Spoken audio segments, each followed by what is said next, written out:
Sure. Hello everyone, welcome. If you haven't already, please get a snack. Make yourselves comfortable. Welcome to the last Zube lecture series of the semester. My name is Peter Dunn. I'm the faculty coordinator for the lecture series. I'm a lecturer here in the Department of Landscape Architecture and Regional Planning. We're so happy to have you here today, and we're so happy to have our guest, Abra Lee. We will have an introduction for Abra Lee in just a moment. But just for those of you who don't know, the Zube lecture series is made possible by a gift from Irv and Margaret Zube, who created this endowment for the lecture series specifically to bring in people like Abra to the department to enrich and enhance our academic community. So it's been a really exciting semester, and we're excited to close it out today with another great talk. Come back next semester for another full schedule on Thursdays at 4 o'clock. That schedule will be announced hopefully by the end of the semester or at the beginning of next semester. So here to introduce our speaker today is our own Professor Ethan Carr. Hello everyone. Most of you know me. I'm Ethan Carr in the Landscape Architecture Department. My job to welcome Abra Lee. Thank you so much for being here, Abra. Abra's career, she sort of created her own career at the intersection of horticulture, history, and activism. And for those of you who know me, I'm very comfortable with someone who's in that space. I'll say a few more words about her. Abra Lee is a storyteller and the author of a forthcoming book, which is much anticipated, Conquer the Soil, Black America and the Untold Stories of Our Country's Gardeners, Farmers, and Growers. She has spent a long time in the dirt, as she put it to me, as a municipal arborist and airport landscape manager. Her work has been featured in a lot of media, which is probably why we know about you, Abra, including the New York Times, NPR, Fine Gardening, and Veranda Magazine. Abra is a graduate of Auburn University and the College of Agriculture, and an alumna of the Longwood Garden Society Fellows, a global network of public horticulture professionals. Her current role is Director of Horticulture at Oakland Cemetery, which is not in Oakland, California. Let's just get that straight. It took me a while. A revered Victorian garden cemetery and vibrant park located in downtown Atlanta. So, in other words, Abra's in the park business, like many of us have been over the years. And her research is fascinating, very topical, about the vibrant living tradition of black gardeners, especially in the South. And certain students pointed out to me that in our history course we needed more content in this regard. And so Abra is here to, for those of you who are in the history class, to offer at least some of a supplement to the history class, but mostly we're just so glad to have Abra here, and looking forward to her book and looking forward to her talk right now. Abra, please.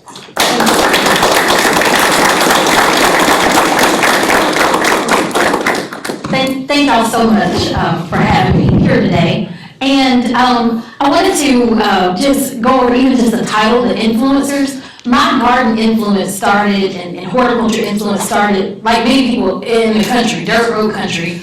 My mom grew up on a farm, and though I grew up in Atlanta, Georgia, we would go to Barnesville, Georgia, where my mom's farm was on the weekends. And I'm saying all the way up into my mid-30s. I'm 45 now.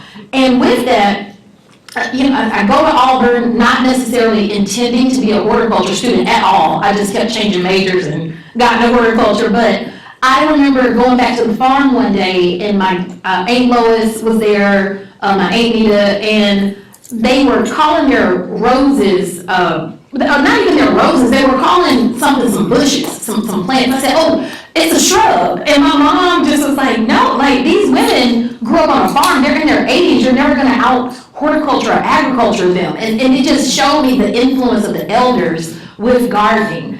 And also, Ethan mentioned me creating my own career, and especially because y'all are students, that's so important. I did not intend to be in black garden history. My mother was a historian, and I got into it inadvertently because I was 26 years old when I was hired as landscape manager for Hartsfield-Jackson Atlanta International Airport, which I couldn't believe I got this job at that young age. And I was dealing with imposter syndrome, not because I was a woman, not because I was black. I was 26, and I'm sitting there with folks from Delta and Southwest and talking landscape plans. And my mom said, well, do you think you're the first person to kind of be in this role that's like yourself, and I thought I was, and this is back in 2007. And so my mom, again, the historian, she said, well, who do you think took care of the airfields at Tuskegee, where the Tuskegee Airmen were? And of course it was people like me from the Black community back in that day. So that really took me on a road, and she started introducing me to these incredible giants of Black garden history. And today we're going to talk more about what I call folk gardens. I think in the academic world, they would say vernacular landscapes. So we'll talk about that. You'll meet some of the people certainly that are in the book. And the last thing I want to say, I am so tickled and overjoyed to be at the University of Massachusetts talking to y'all today with the Du Bois Center here, because Conquer the Soil, my whole business name came from Du Bois. And in The Souls of Black Folk, in one of the chapters, he talks about the 3 gifts that the enslaved Africans brought to the Americas, which was the gift of story and song. So if you think about preaching and gospel music, the gift of spirit, just that deep belief. And we're going to talk about the spirit of horticulture a lot today. And then he talked about the gift of strength and brawn that the enslaved Africans brought to the United States. And he described that as their ability to conquer the soil. And when I saw that in that book, it's like the words rose just, just off the page. And I knew that was what I wanted to follow. So with that, we're going to get started on this talk. So I'm talking about the spirit of horticulture. Recently, I got a book from the library. It was on how to study the Bible. And I bring that up because if you were studying Black garden history, one of the things that I took from this book is that they said if you're looking at a puzzle, you're going to start with the corner pieces if you're looking at a 1,000-piece puzzle, because the corner pieces, there's only going to be 4 of them. It's going to be obvious, and then you start with the corners, and then you build your frame, and then you go inward. And that is very much how I learned Black garden history. There are some books, not many. I mean, this is certainly, we're scratching the surface. We could live our lifetime and still be writing these stories. And that is what it really is. You are putting the pieces of the puzzle together, and you are also quilting it together, like a quilt. So I want to start with this piece of the puzzle. And because this is about folk gardens and ornamental horticulture, this is a picture from the Library of Congress. The original picture is black and white. And what I wanted to highlight here were these sunflowers in the background. So the picture is actually titled Mending the Fishing Net. So there's this gentleman, this elder here, fixing his fishing net. But what you see, and I think the picture is dated the late 1800s. It may be dated 1890 or 1899. But he's outside of his cabin. This is the period of, I would say, Reconstruction, maybe even technically after Reconstruction in America. And what you see here is beauty and beautification and decorative gardening being brought into these cabin areas for Black people. So not just food and agrarian work, but the intentional art and thoughtfulness of beauty. And sunflowers are going to see a plant you're going to see repeated as I show these stories today.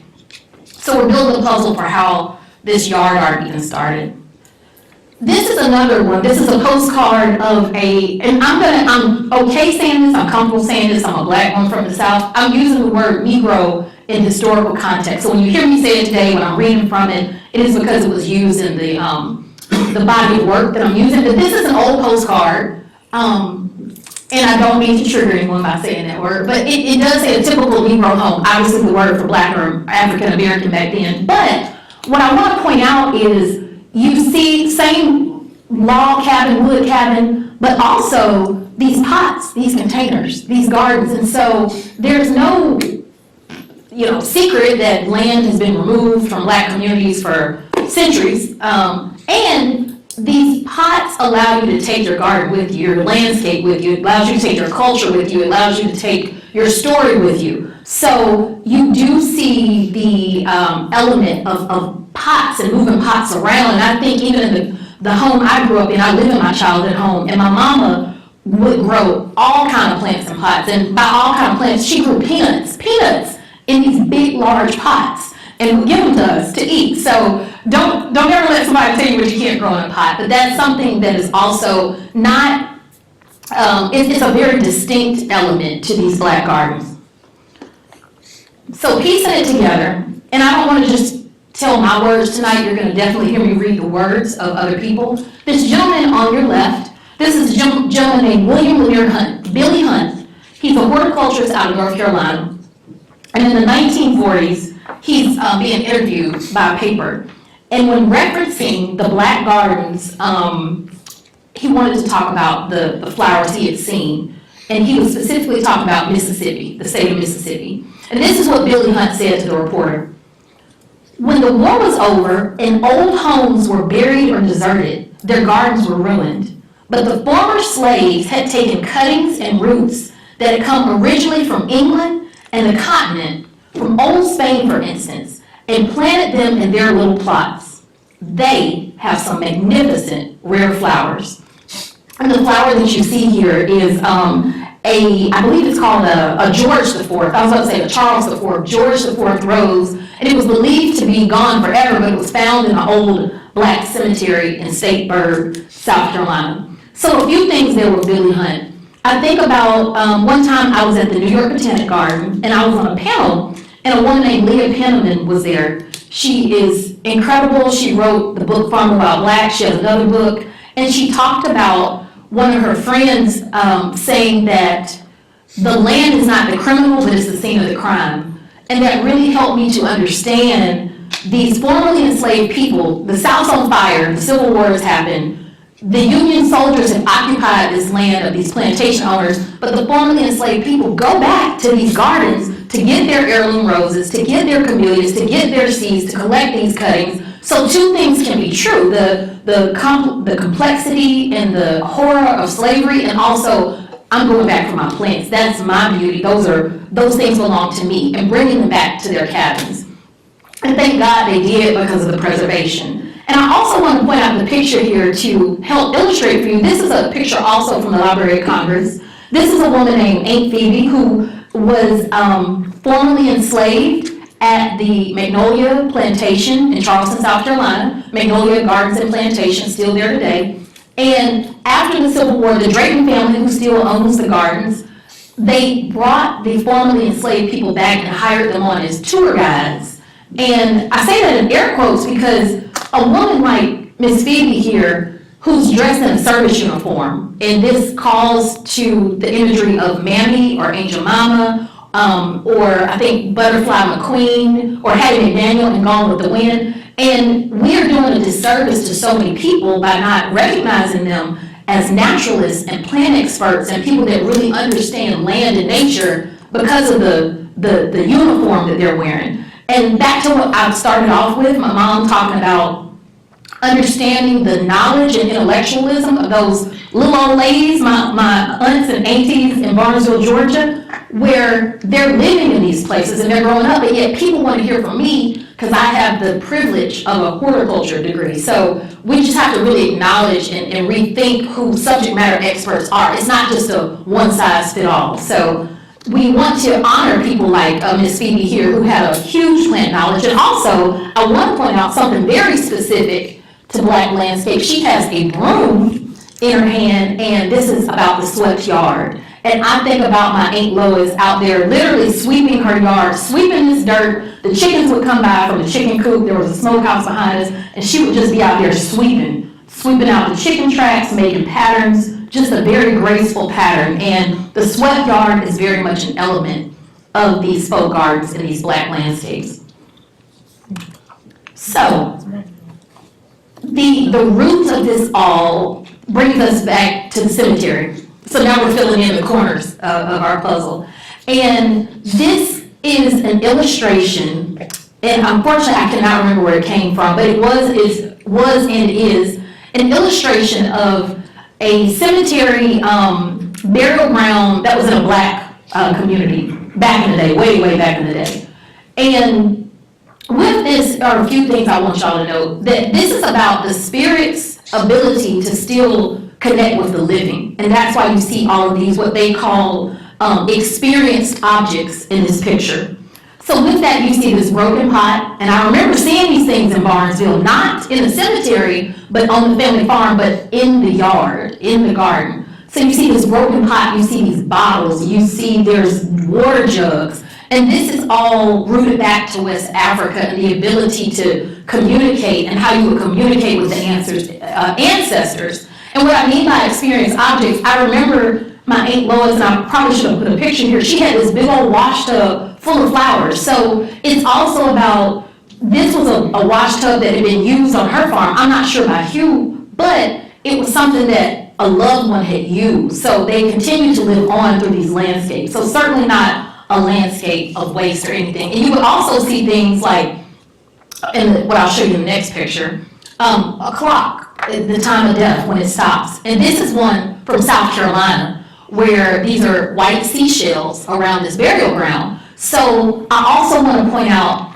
blackness not being a monolith. The way a burial might have happened in a rural area in Alabama, northern Alabama, would not have been the same as coastal Georgia or South Carolina or Florida. So I don't want it to just be like, yep, this is what all black people did. It's not that. It would have been so specific to regions also.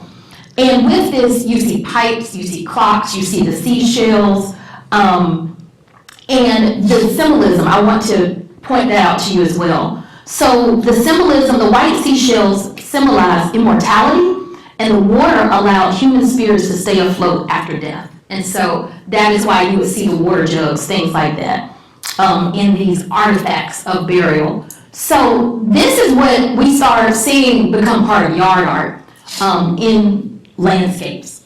But I don't want to just imply that black gardens weren't, and black gardeners and black landscape architects weren't formally trained.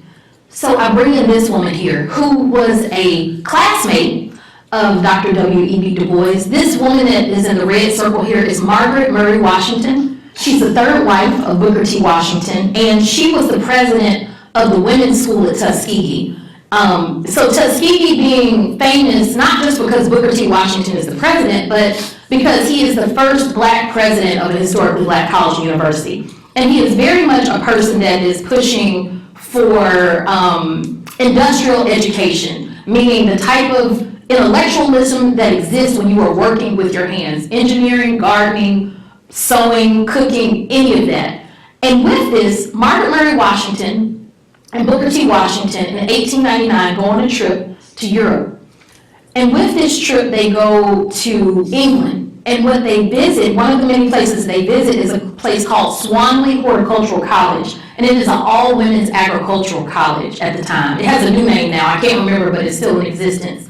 And the Washingtons see these women with this curriculum related to horticulture and design and studies like that. And so they bring this back to Tuskegee. Now this is important because they bring it back at a time where a gentleman is hired to run the landscape program, and that gentleman is a man named David Augustus Williston. I don't have his picture here, but many of you know him as the first black landscape architect in America. So it's interesting that they bring this curriculum back to these women in Tuskegee, because Tuskegee is a place where students are expected to take this education back into their community. And this picture is from a book called Working with the Hands. You can get it off of Half the Trust. It is a second biography by Booker T. Washington.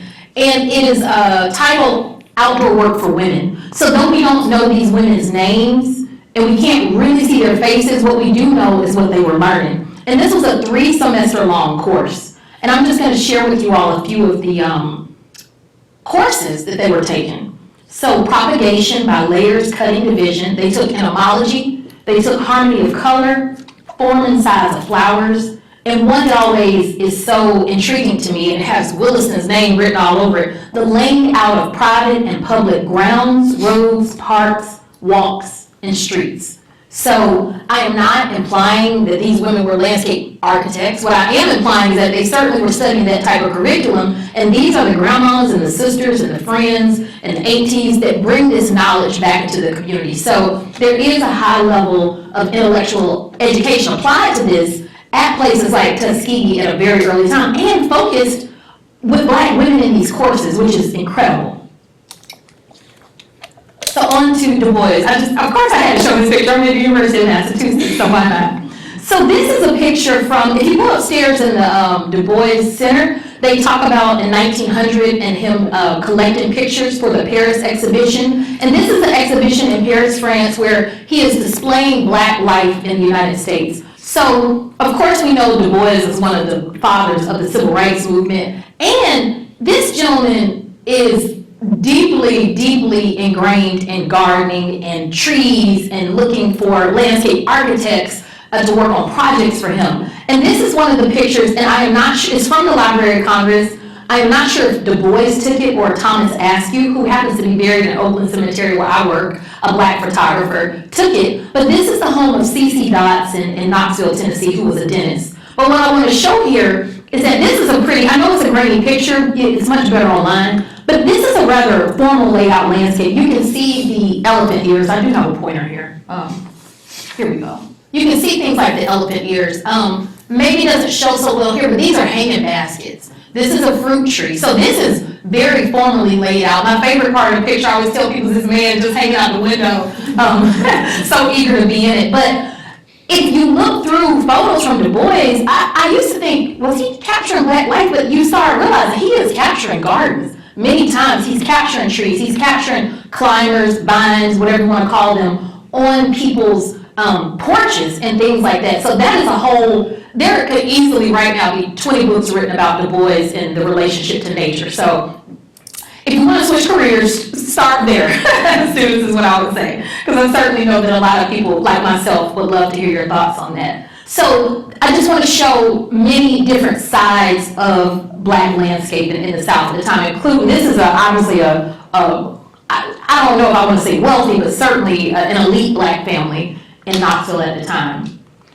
So putting all these pieces of the puzzle together, this picture I want to show you here is from a book called The Pass It On Party. It's written by a woman named Effie Graham, and she is a white woman in Kansas. And the book is exactly what it says, Pass It On Party. So it's about a watch night. Somebody may or may not pass away. But the interesting part of this book, and this is also something you can find on Half the Trust. I did buy an original copy of this book. It's a tiny book. It's not even a good book. But what's good is that her illustrator, and Effie Graham, the woman that wrote this book, it reminds you of someone like Joel Chandler Harris. Though this book is about a possible death, in the very first pages of the book, and there's only about 4 pictures in this book. This is two of the 4 pictures I'm about to show you. Effie Graham talks about a woman named Aunt June, this Black woman on the left, and Uncle Jerry. So Aunt June and Uncle Jerry, these are not really our aunts and uncles, y'all. These are honorific titles that are given to Black elders at the time. They were not referring to them as Mr. or Mrs. So I do like to say Miss Jerry or Mr. Jerry, Miss June. But with that, you can see, I just showed you the picture of Aunt Phoebe down there at Magnolia. You can see that same service uniform. And the other interesting part about this book is that it's an allegedly fictitious book. But when, I'm going to read you some passages from the book, and with that, you're going to see how this woman absolutely saw this garden in real life. This is what Effie Graham has to say. Although the house was largely Unc Junk's, Jerry's home and handiwork, the yard, even about into the fence, was surely Aunt June's own. For the fence-suited yard, the first impression of viewing it was a half-pleasing, half-offending jumble of greenery and gleaming color, of bush and vine, of vegetable and blooming flower, of kitchenware, crockery, and defunct household furniture. A marvelous mixture it was of African jungle, city park, and town dump. So she is highly critical of this Black couple in her writing, and also highly fascinated, because this woman goes out of her way to describe the garden in detail, to have it illustrated. And when you do read the passages, the language used towards these older Black people is very harsh. And that's a reality of that time, 1930s, the Jim Crow era. But what it does is it leaves us clues of what these landscapes look like. And as soon as I saw this picture, there was a few things I saw. This pot hanging on the outside, we saw that in the postcard. We see her broom sitting out there, the stepping stones. I said, this ain't no fake garden. I already seen this in Barnesville my whole life. So it is affirming to see these gardens captured and talked about in stories. And she also goes on to say, to her, meaning to Aunt June, it owed its wealth, meaning the garden. To her, it owed its wealth of horticultural outlawry and its barbaric decoration. 'Twas she who had begged the plants and flowered and toted them home. 'Twas her hand that planted, watered, and coax them into bloom. So she understood Aunt June to be a phenomenal person with plants, dare I say, plant expert. And she also goes on to say, and this is another picture that she does have by Dorothy Doolin, who illustrates this book in detail about the garden. She says, it was easy to see, however, that flowers dominated the herbaceous table. They were everywhere and every kind. Neither order nor rank defined their placing.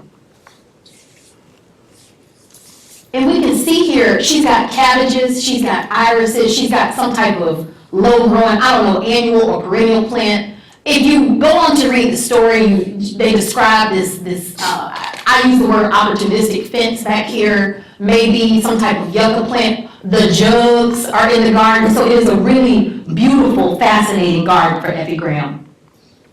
Now, these are my collage interpretations because they didn't, not only did they not illustrate the garden further, but what I do find is that when you are studying these historical Black gardens that not just exist in the South, they certainly exist outside of the South, they're more written about than there are actual pictures captured. Effie Graham says this, one noted too the unique receptacles for growing plants. Modern florists trust their treasures to the tender bosom of Mother Earth, but not so Aunt June. She elevated her darlings in every conceivable manner. Marigolds bloomed in butter kits, and geraniums glowed in punctured dishpans. And that is Barnesville written all over it. And I love the fact that she elevated her darlings. Like these plants have a position of power and pristine, just almost like sitting on a throne, elevating those darlings. She says fair Easter lilies were upheld by solid punch bowls, and Johnny jump-ups were ensconced in baby buggies. Therein they all blossomed on, serenely unconscious of the Mardi Gras parade they made, as they gaily shared our glee or dared our disapproval. And I love that last line, gaily shared our glee or dared our disapproval. So these gardens are about the person that's designing it and what the intentionality is behind these objects in the garden. It's not about you or me. These garden designers don't care what you think. They care what they think. And that's very important. And I am not going to maybe share that passage in the sense of time, but these baby buggies, what you go on to see in the story is that Aunt June cared for a young white child. She was a mammy. She was a woman that was a caretaker for a white child who had died. And so she has the baby buggy in her garden, and she plants it with violets that are pale blue, and Aunt June says in the story that the blue eyes remind her of the child. So the symbolism there. So you see the cemetery being brought into the garden. So not in a place of sadness per se, but also in a place of celebration and remembrance. And as they're wrapping up talking about the garden, the author says this, a great place for reminiscing, for laughter and for tears was old Aunt June's crazy patch of a house with the crazier yard and exasperating fence about it. Laughter when you entered, reminisce if you lingered, but lowered voices when you paused to bid goodbye to Aunt June and Uncle Jerry. So again, she's not understanding fully what she's witnesses, but she's understanding that it's something special. She understands it enough to call it fictitious, even though we know this was real. And the range of emotions, laughter, grief, joy, all of these emotions come out of this garden. So the thoughtfulness of Aunt June when she puts this garden together. Now, another person who is in the W.B. Du Bois orbit, Mrs. Zora Neale Hurston, the phenomenal Zora Neale Hurston, the Harlem Renaissance writer and anthropologist, also talks about this Black garden style in her short story, The Gilded Sixpence. And I'll read a quick quote from her. And this is Zora Neale Hurston for maybe those who had never seen her before. But this is just a picture of a yard in Florida that will remind me of the type of yard that Zora may have been describing in The Gilded Sixpence. And Zora is well known for her work documenting Black life in the South and writing about it in real time and detail. And that was kind of the conflict with her and many of the people in the Harlem Renaissance, because you have these big Black thinkers that might have been from non-Southern states and thinking that Black life, and there's truth to this, it certainly was pain and oppression. And there are people like Zora Neale Hurston or even my mom that grew up on a 27-acre self-sufficient Black farm. So yes, she did live through the Jim Crow era, and my mom also lived with a high level of freedom, as did Zora Neale Hurston in her fully black town in Florida. So she had she gave an alternative perspective of black life not always being suffering and pain, but this high level of joy that also existed. So in the Gilded Six Bits, this is how Zora Neale Hurston describes this garden. She says, it was a Negro yard around a Negro house in a Negro settlement, but there was something happy about the place. The front yard was parted in the middle by a sidewalk from gate to doorstep. A sidewalk edged on either side by quart bottles driven neck down into the ground on a slant. A mess of homey flowers planted without a plan, but blooming cheerily from their helter-skelter places.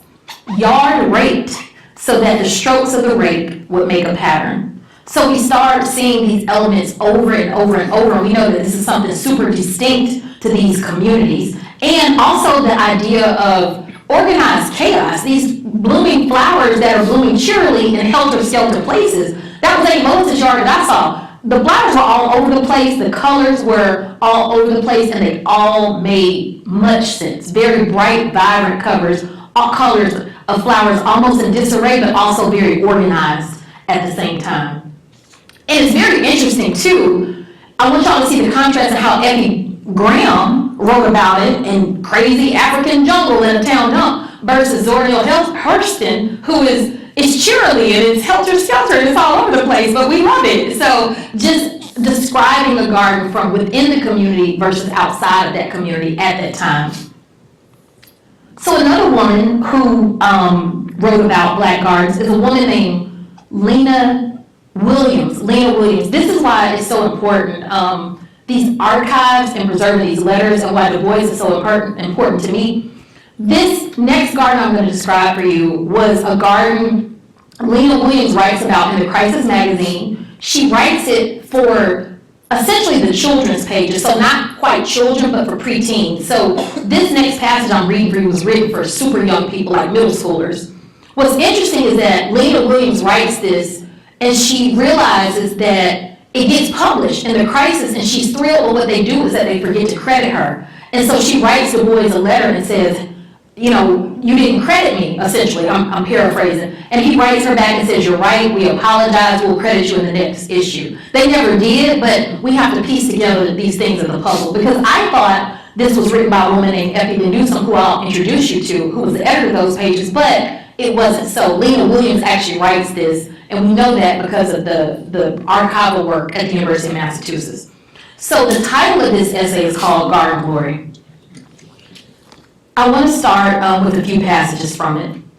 This is what Lena Williams says. Not one of the kind that is stiff, straight, and formal. Not one with the grass so vividly green that one revolts somewhat naturally from its artificiality.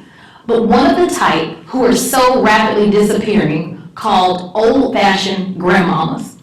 So a few things about that. It's not that black women didn't understand these formal European gardens. They just didn't like it. She thought it was artificial. She thought it was unnatural. She thought it was stiff. She liked that freeing garden style. So I think that's very exciting. And this is how she describes, in opposite words of what Effie Graham said.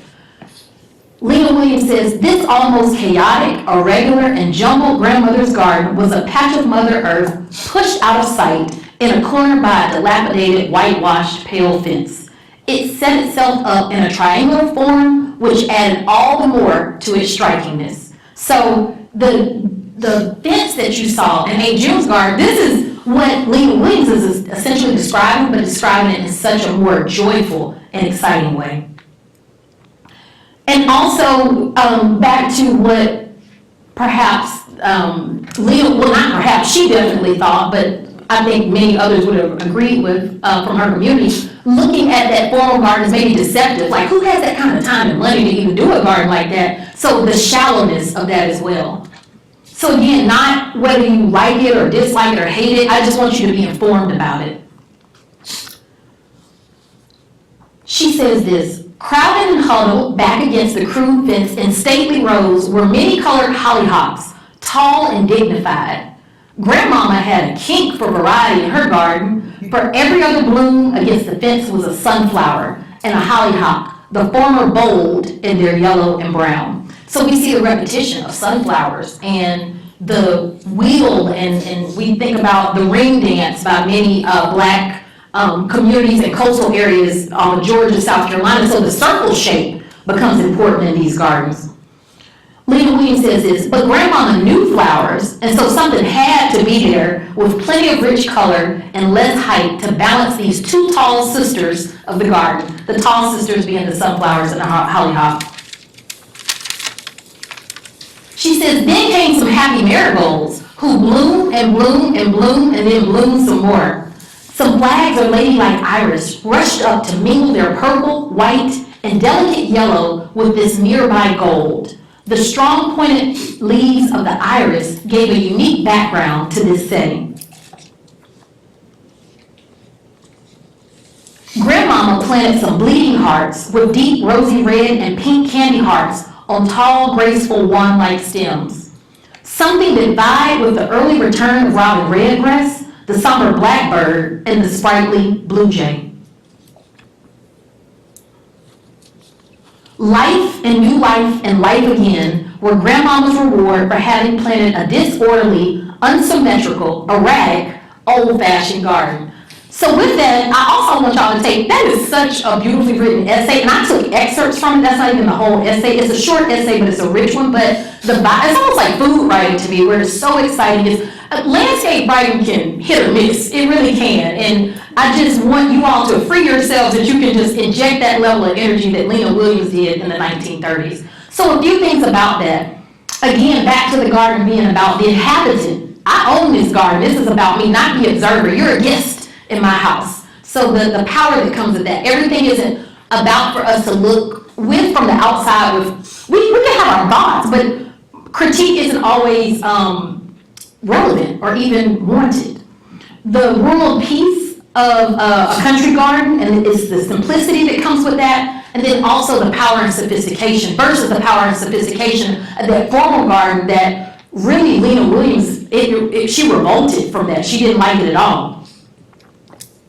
And then one garden is fleeting, and the security of the country garden. So the fleeting garden, the city garden, maybe you got the time and the money, maybe you don't, but the security of this garden is a little bit all over the place. It's natural, the birds come in. So nature is thought about, birds are thought about, the ecosystem is thought about in Grandmama's garden. And then also what is value versus what is valueless. So these broken pots and wheels and these valueless things are value, and back then those things were critiqued, and now we call that sustainability and upcycling and recycling and repurposing. So we have these names of these things that are now of value, where these folks were really working with what they got. And just so you know, I keep saying my Aunt Lois, this is my Aunt Lois right here. And I did know her in my lifetime, and that was her in her garden.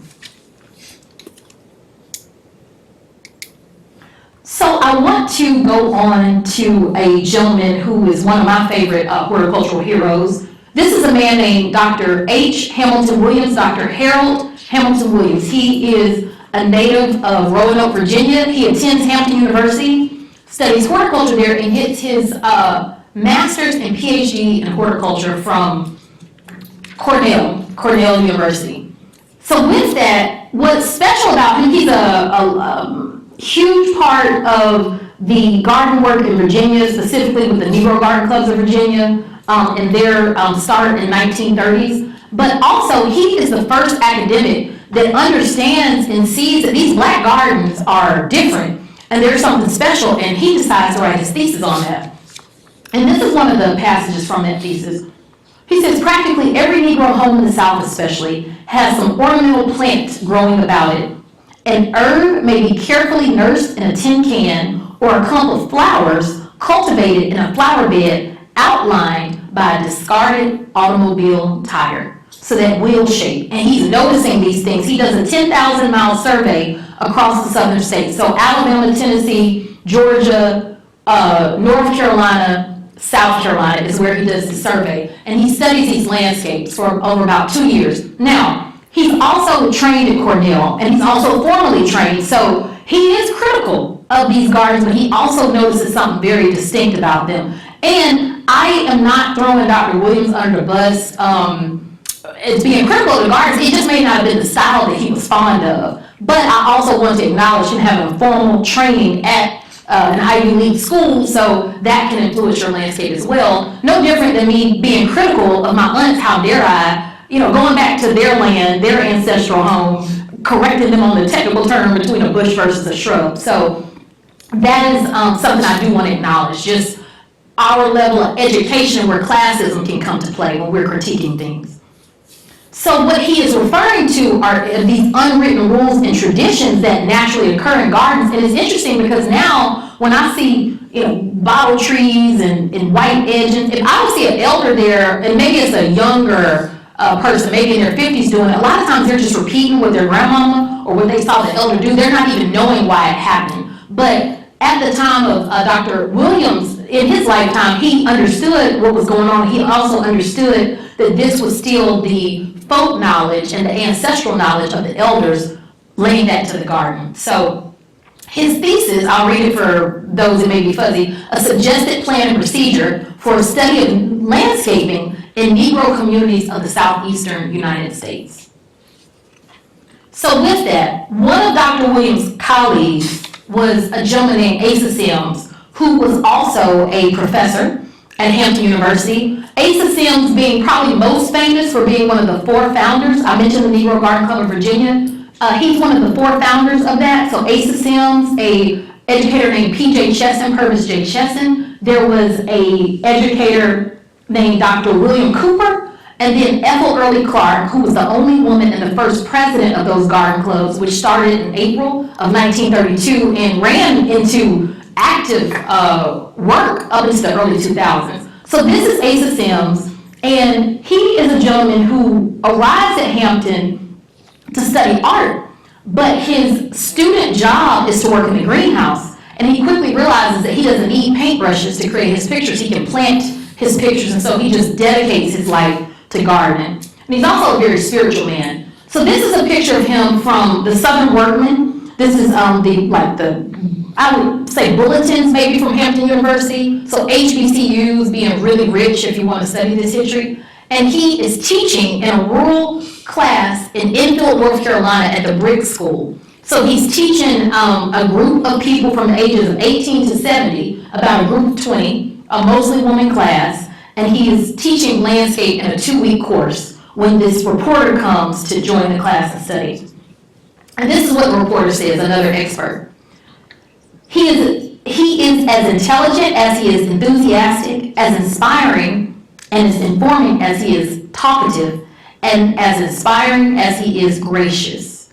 His class ranges in age from 18 to 70. For 3 short hours, he keeps us wide awake and alert. And this is Asa Sims. And I imagine this being the star student because she's just hand on her hips and she is paying attention. And she is right in front, and I love it. And you can just see he's talking to him. I love that energy and that action, and that's who Asa Sims is. So this is another excerpt from this wonderful, wonderful article. I can send this to Ethan if y'all would like to read in detail. These are some of the questions they were talking about in your class. What do you suggest for this place? How would you arrange the driveway? What do you think of the trees? Should any of them be cut down? Would you leave that one there as a windbreak, even though it is not well placed? Ooh, that formal education coming in. And then he says, in a semicircle, we stand asking and answering questions and making suggestions. So we have to be clear that there's intellectual conversation happening in dirt road country when it's about landscapes. They're talking about windbreaks. They're talking about where to place the trees. This is very thoughtful. So again, when we think about these experts that essentially built up everything on their own, this is what they look like. And we don't always have their name or their faces. And you can see how many women are in this class. Look how many women are in that class. Amazing, amazing. So that is just a snapshot of time. This is in the 1930s. So I talked about the spirit and the Bible study book I was reading, and it's interesting because when I was taught horticulture formally, and I studied ornamental horticulture, art and science, that's what we were always taught, the art and science of horticulture. And I would add to that the art, science, and spirit of horticulture, because to many communities, not just to the Black community, there is a spiritual, unexplainable experience that can happen with nature. And I don't think that we have to discount that or dismiss that, and I'm not pushing any type of religion on you, but I'm acknowledging that it's almost like the Holy Trinity, the Father, Son, and Holy Spirit, or if you're from Louisiana, celery, onions, and bell pepper, like that's their Holy Trinity. So that to me is what the Holy Trinity is when we're thinking about these landscapes, the art, spirit, and science of horticulture, because all are addressed. We know they're addressed because this is Asa Sims in the classroom. So he's got the students outside, he brings them inside, 2-week course, and I'm reading you what's on the blackboard. These are pictures that he's brought in of plants, and at his desk, you can't see this, my photo's brain is blown up, but essentially he's got a pile of dirt here, he's got these plants here, and ain't no PowerPoint in Asa Sims' lifetime, he's making a 3D model in real life to show them the landscape. Like he's a boss, he's an absolute boss. But the board says this, the chalkboard, thy kingdom come on earth, make use of the things around you. An appreciation for the beautiful, and cultural values make for finer living. So beauty is a quality of life issue in these gardens. It's not just food so we can eat food and water. Beauty is also super present enough that forming the slave people went back and got their plants off those plantations. So beauty is elevated, and it is an essential part of these gardens. And in the Briggs School in Enfield, North Carolina, and this is a separate document. This isn't from the Southern Workman, but this is from Trust. If you look up Asa Sims in that, you'll find his work at the Briggs School. And this is from a separate course. And I wanted to read what the author of that essay, well, it's not even an essay, it's more of a bulletin describing the work at the Briggs School. So this rural Black community in Enfield, North Carolina, is talking about the gardens in this particular picture. And this is what the students have to say. We turn to the Bible for help and other great books. We have ideas of our own, which often we are afraid to tell others because we think we are so different. No one needs to be afraid of anyone else. We rejoice over differences, and we call no one peculiar. And then they also note to the author, we try to make order, symmetry, harmony, beauty, and loveliness. We talk about beauty in life, and loveliness and character. Worship takes on new meaning because life itself becomes more meaningful. And this is all discussion based off of their experience in the outdoors.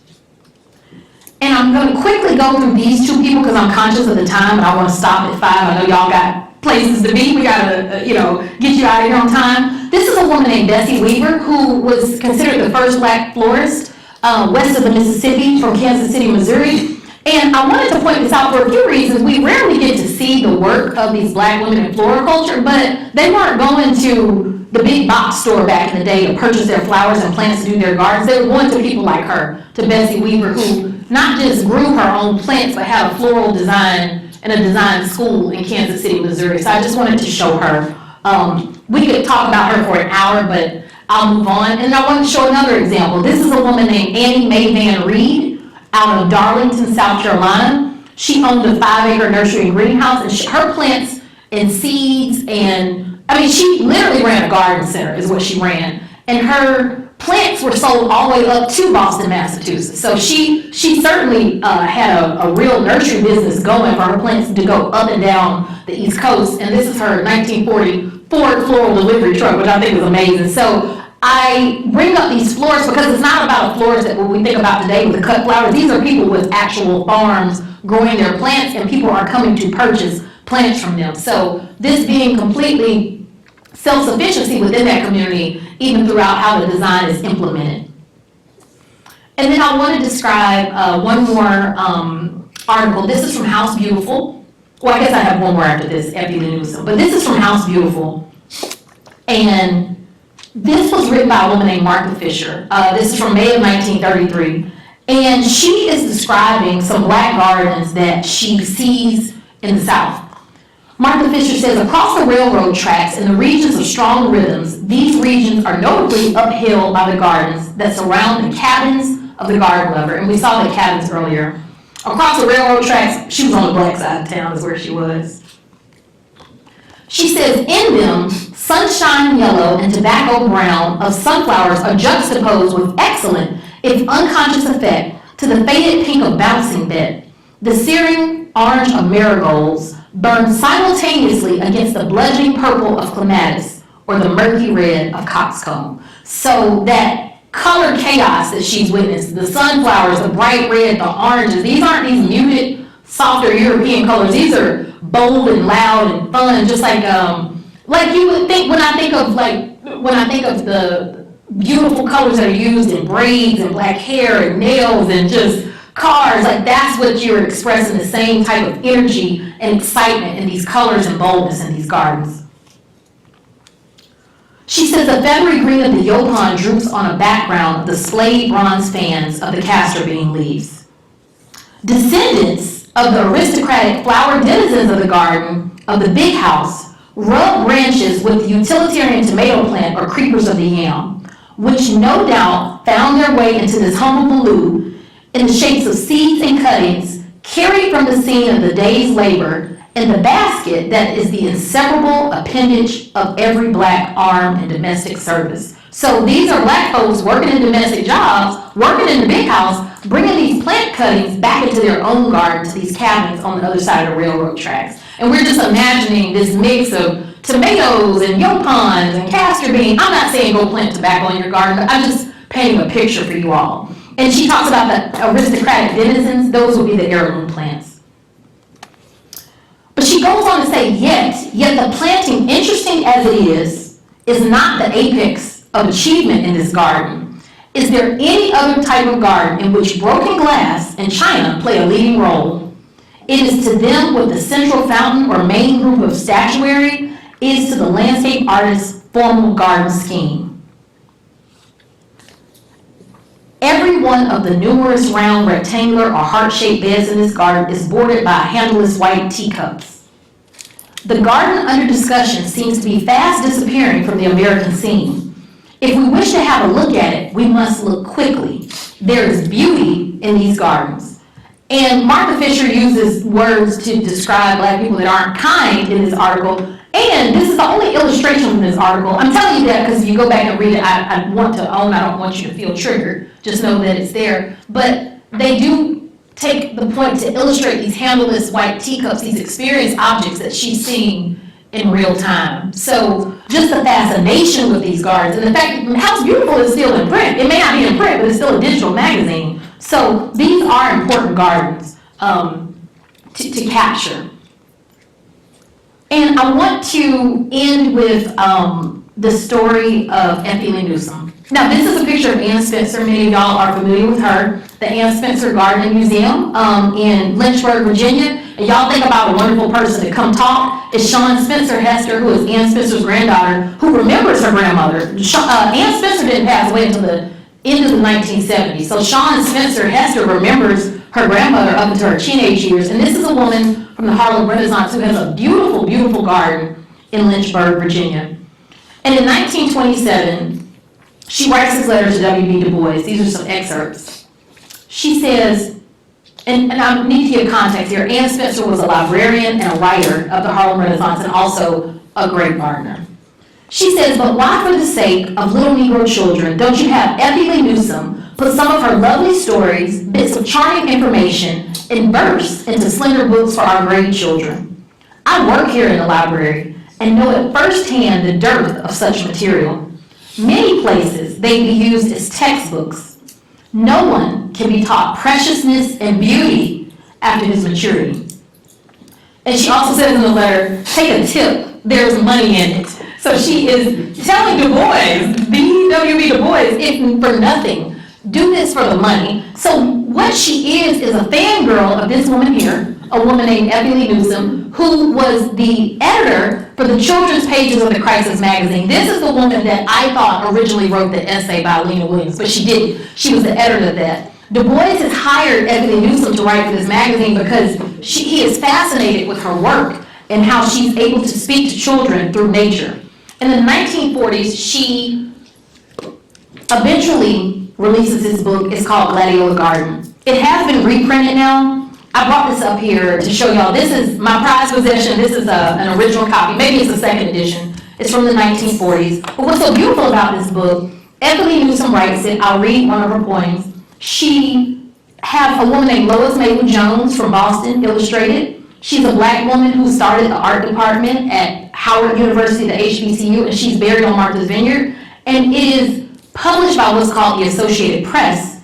And that is the press company of a man named Carter G. Woodson, who started Negro History Week, which we now know as Black History Month. So this is a whole black, just wonderful nature experience as far as I'm concerned. And what's beautiful too, I want to show this frontispiece of the cover as well, because most people don't get to see this. That's what it looks like. It's so beautiful. And these aren't, I was telling Ethan, these aren't roses or red, violets or blue type poems. These are poems. Y'all are welcome to come look at it when I'm done talking. But I just wanted to show y'all that because it's very, very beautiful and very, very rare. So this is a children's book of black nature poetry from the 1940s. So with that, I want to show y'all Lois Maitland Jones. I mentioned her. She's the illustrator of the book. And she covers children. It's rare to see, at this time, you're seeing black people as just looking goofy and buffoonery and coonery in the illustrations, especially this dark skin, broad nose, full lips, coarse hair, but not with Lois Maitland Jones. This black girl is in her daisies and her polka dot. She got her Easter hairstyle. She is just making her so beautiful in nature. And that is what Lois Maitland Jones does. And then also, she understands just the range of blackness, light skin, dark skin, medium skin. So this is what you see throughout this book with these nature poems with Effie Newsom. Effie Newsom's most famous poem I want to read to you. It's not in the book, but it is the most famous poem from the Crisis. It's called The Bronze Legacy. She says, "'Tis a noble gift to be brown, all brown, like the strongest things that make up this earth, like the mountains grave and grand, even like the very land, even like the trunks of trees, even oaks, to be like these. God builds his strength in bronze, to be brown like thrush and lark, like the subtle wren so dark. Nay, the king of beasts wears brown, eagles are of this same hue. I thank God, then I am brown. Brown has mighty things to do." So it's back to what I felt like not Lena Williams, the woman that wrote Farm and Wild Black, Leah Penman, said to me, "The land is not the criminal, it's the scene of the crime." And Effie Newsom is saying, the only thing that matches your beauty and your brownness is the mighty oak, the lion in the jungle, the eagles in these parts of nature. And this is a time during the Jim Crow era, active lynchings are happening, especially in the South. So the oak tree is not to be feared. She wants these children to celebrate nature and not fear it, even though they have much reason to fear it. So with that, this is why people like Anne Spencer and Georgia Douglas Johnson and all these Harlem Renaissance writers are big fans of Effie Newsom and want her to put out this book. And so in the spring of 2022, I taught a 6-month course, well, maybe 4, of Black Garden History to the graduate landscape architect students at my alma mater, Auburn University. And we were invited by the Philadelphia Flower Show. The theme that year, I think, was "In Full Bloom," was the theme of the Philadelphia Flower Show. So this is almost a 200-year-old flower show in Philadelphia. About 250,000 people attend every year. And the children from that class, I say children, I'm 45, so y'all all children to me, but they decided to use Effie Newsom as the muse for what their garden would be. And they recreated Gladiola Garden. So this is a picture from the Philadelphia Flower Show of attendees there. They're reading about the life of Effie Newsom. The landscape architecture students created viewfinders. So whether you were an adult or a child, you could look through the garden and you would look through these windows and see the poetry of Effie Newsom. And what this poem says, it says, "O little girl, O little boy, in gardens of mixed shades, much joy. One really has to think of you, for you are many colors too." So again, she's comparing the range of blackness. You know what? It's just like you, the range of gladiolas and all these colors. Isn't that wonderful? And that's who Effie Newsom was. And what's super cool, her niece, who remembers her in her lifetime, a woman named Jerry Lee Mitchell, met us there and was able to talk to us about her, and I've stayed in touch with Jerry Lee as well. And I show this because I wanted to show, we're not just talking about these stories in a historical context, we're bringing them into the modern day, and you can interpret these things the way that you may see them.